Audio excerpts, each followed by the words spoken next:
Ngayon, ituturo po namin sa inyo ang preparation 1 week before the race.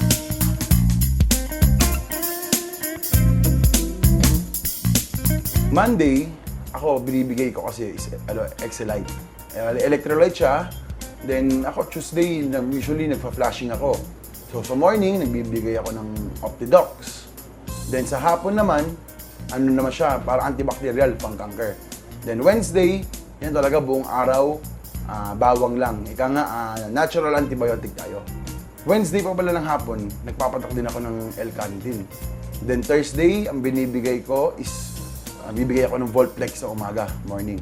Then pagdating ng Thursday ng hapon, nagbibigay ako ng Power Wings.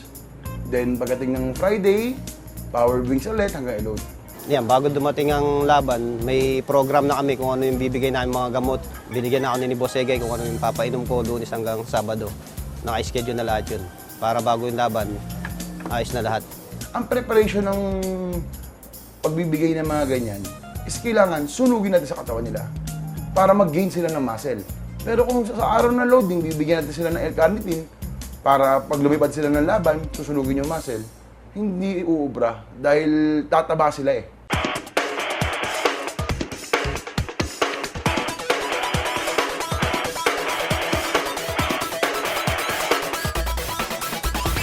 Kailangan natin i-force fry ngayon, umaga at saka hapon.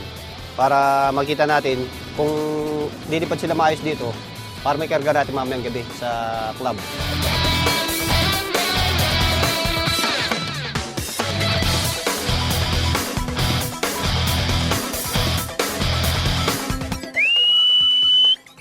For me, ang best conditioning talaga is ang mid-toss. Kaya nga yan yung pinaka most effective conditioning. Hindi lang katawan nila, pati yung isip nila. Ang mid-toss, yan ang self-training. Sariling takbo namin, papalpar namin. Halimbawa, hanggang dito, hanggang Mabalacat. Kailangan natin yan bago yan dumating ang laban. 2 araw yan. Miyerkules tsaka Huwebes. Mas maganda. Bago dumating pa yung laban. Pag Friday, pahinga na yun. Hanggang Sabado, kakarga na namin. Actually, ang mid-toss depende naman kasi ano. Depende sa lagay ng ibon. Once na medyo patapos na ang laban at ang katawan nila ay sariwa pa, nilalayo ko ng mga 100 kilometers to 120, 130. Pero once na medyo pagod sila, papahinga ko na sila. I-training ko sila mga 50 to 70 kilometers lang.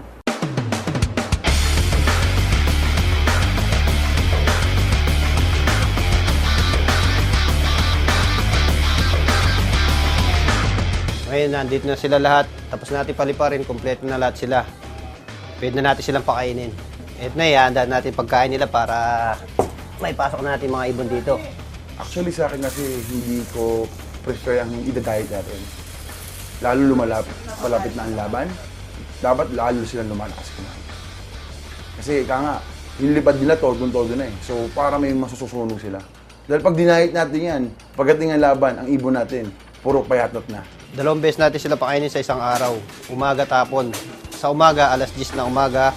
Sa hapon, alas 5 ng hapon.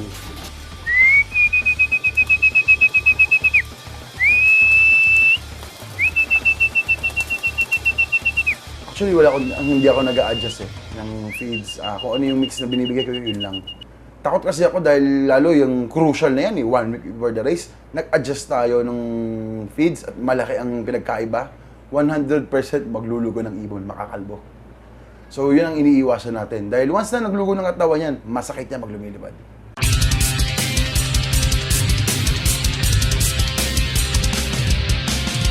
Ito yung mga ginagamit namin na sa tubig. Namin sa ito, pampakondisyon. Excellence. Ito, Reload every Monday. Opti Power Wings every Wednesday. Tsaka itong Opti Carni every Friday. MWF silang 3. Naka-schedule kasi yan kung ano yung ginagamit namin na gamot. Ito, Monday ngayon. Ito ngayon ang gagamitin natin, Reload. Ito yung papainom natin ngayon sa ibon natin. Ang pagtimpla niyan, itong pitchil na to 1.5, isang kutsarita. Isang kutsarita lang. Para sa 1.5 na water yan. So, kailangan by Monday ng hapon, ang ibon fully recovered na.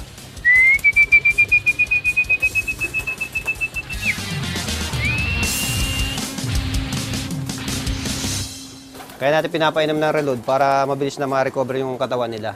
Siguro ang pinaka-tip ko sa tips sa mga fancier, wag nating gawing baby ang ibon natin. Ika nga, wag tayo sumunod sa ibon. Ang ibon susunod na rin mangyari. Then, proper observation talaga.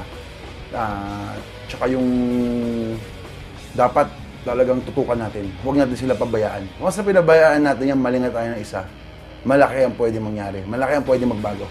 Ika nga, nasa top condition ng ibon natin, biglang babagsak.